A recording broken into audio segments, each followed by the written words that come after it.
मेंबरान अपने हलकों की बात भी करते हैं, अपने इलाकों की बात भी करते हैं। जनाब वज़ीर आज़म ने हमारे इलाकों में जिन मंसूबों का खुद इफ्तिताह किया था, आज उसी वज़ीर आज़म ने अपने इफ्तिताह किए हुए मंसूबों के फंड रोक दिए हैं। अब बताओ किससे उम्मीद रखें? तो अल्लाह के हाकिमियत के नीचे उसकी नियाबत तो हम कर रहे हैं, हमारे हुक्मरान कर रहे हैं। इसे कहते हैं अल्लाह की नियाबत, कि हम कानून पास करें,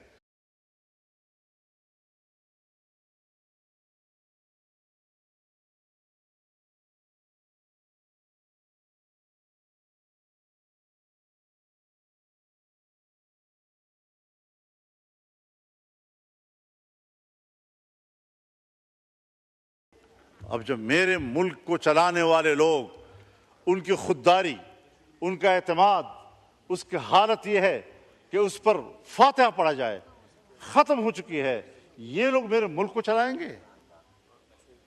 25 करोड़ के अवाम के इस मुल्क को ये लोग चलाएंगे? जनाब वाला, इस मुल्क में इनकलाब चाहिए। रिवायती सियासत का दौर अब ख़त्म हो चुका है। अवाम को बेदार करो, उसमें शऊर पैदा करो, ताकि वो अपने मसाइल के लिए खुद आवाज़ बुलंद कर सके। तो ये चंद गुजारिशात थी। मैंने कुछ अगर वक्त ज़्यादा ले लिया है कोई बात तो उसकी सज़ा किसी दूसरे मेरे कुलीग को ना देना। नहीं अल्लाह करे कि हम अपनी रविश पर नज़रसानी करें, मुल्क के अंदर जमहूरी अक़दार को बहाल करें, सियासतदानों के साथ इंतकामी रवैया न रखें और एक इंसाफ पर मबनी निज़ाम होना चाहिए। मईशत क़ुव्वत के इस्तेमाल से बेहतर नहीं होगी, मईशत कौम को इंसाफ मुहैया करने से हो सकती है, इसके बगैर नहीं।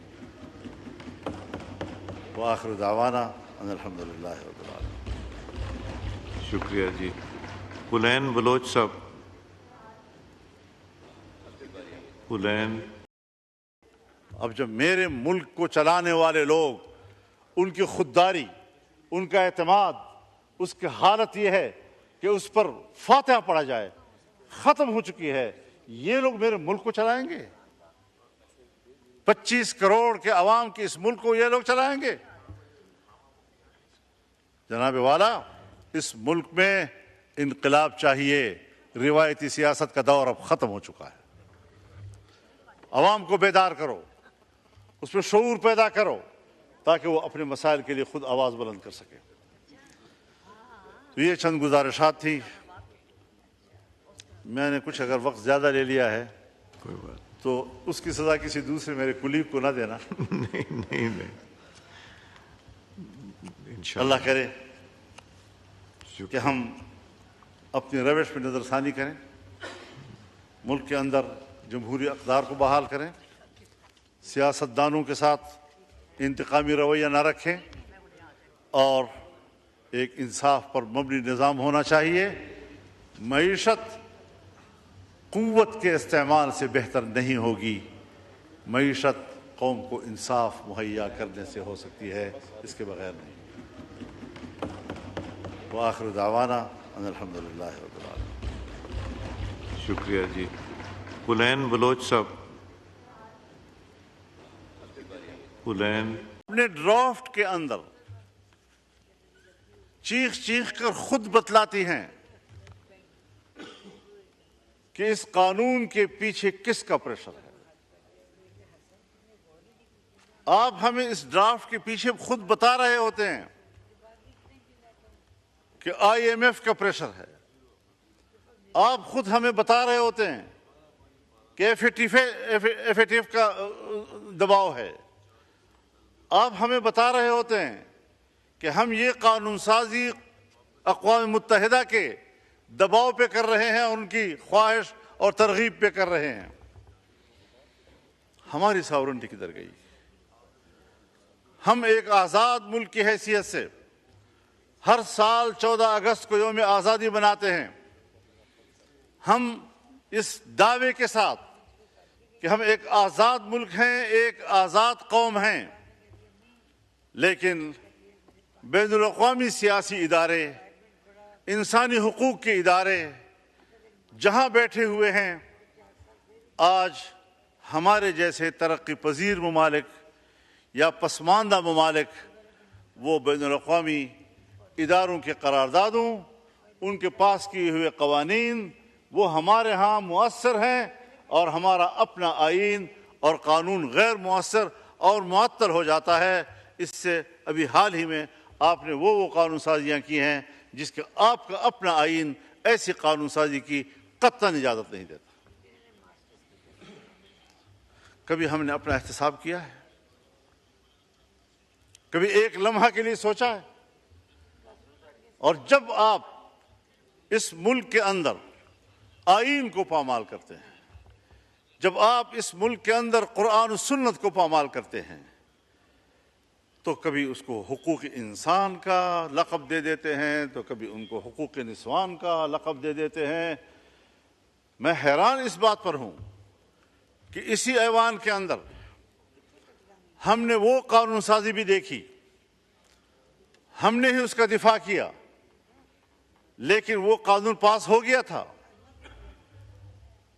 कि हद ज़िना, उसमें ज़िना बिल जबर और ज़िना बिल रज़ा के दरमियान फ़र्क किया गया और ज़िना बिल रज़ा के हवाले से कवानीन मुअत्तल कर दिए गए, तब्दील कर दिए गए, आईनी तरमीम तक की गई और सहूलतें मुहैया की गई। लेकिन आज हम 18 साल की उम्र को निकाह के लिए पाबंद करके उस पर सज़ाएं दे रहे हैं। दूल्हा दुल्हन को भी सज़ा, उनके वालिदैन को भी सज़ा, उस निकाह खान को भी सज़ा। ये किस कानून के तहत इस किस्म की सज़ाएं आप नाफिज कर रहे हैं, जबकि इस्लामी नज़रियाती कौंसिल इसको मुस्तरद कर रहा है, तमाम उलमाए किराम इसको मुस्तरद कर रहे हैं। जो कुरान और सुन्नत के हवाले से अथॉरिटी तस्वुर किए जाते हैं वो इसको मुस्तरद कर रहे हैं। खुलासा कलाम ये जनाब स्पीकर, मसले की नज़ाकत को देखें, इस पहलू पर नज़र डालें कि हम जायज़ निकाह के लिए तो मुश्किलात पैदा कर रहे हैं और ज़िना बिरज़ा के लिए सहूलतें पैदा कर रहे हैं। ये अलामत है एक पाकिस्तान की इस्लामी मुमलकत की। इसके बाद हम इसको इस्लामी मुमलकत कहेंगे? ये कोई सिर्फ झूमर है कि हम माथे पे उसको लटकाते रहें? आपने इस आईन के अंदर अपने आईन को पामाल किया है। आपने एक मुसलमान मुल्क के पार्लियामेंट के तौर पर कुरान और सुन्नत को पामाल किया है। कब एहसास होगा आपको? और जब उस पर तनकीद की जाती है तो इदारे भी, और पता नहीं उनके काम आने वाले क्या क्या लोग, NGOs, वो हमारे ऊपर टूट पड़ते हैं। भाई कभी आप ओपन डिबेट करें, तुम बताओ हमें, तुम्हारा मुल्हिदाना फिक्र, तुम्हारा लिबरल सोच, तुम्हारी आज़ाद ख्याली, तुम्हारी रोशन ख्याली, आमने सामने आकर हम बताएंगे आपको कि वो किस कदर तारीख है और कुरान और सुन्नत किस कदर रोशन है और किस कदर इंसानियत का मुहाफ़िज़ है। छुपे छुपे फिरते रहते हैं, लॉबिंग करते हैं, घर घर में एक एक मेंबर के घर जाते हैं, हमने ये किया, हमने वो किया, हमने ये किया, हम ये करना चाहते हैं। और इस किस्म की लॉबिंग के नतीजे में हमारी कानून साजी होती है। ना हमारा आईन उसका तकाजा करता है, ना हमारा मुल्क उसका तकाजा करता है, ना हमारा मुआशरा उसका तकाजा करता है। और इस मुल्क के अंदर वो कुछ हो रहा है कि जो खुद यूरोप में नहीं हो रहा।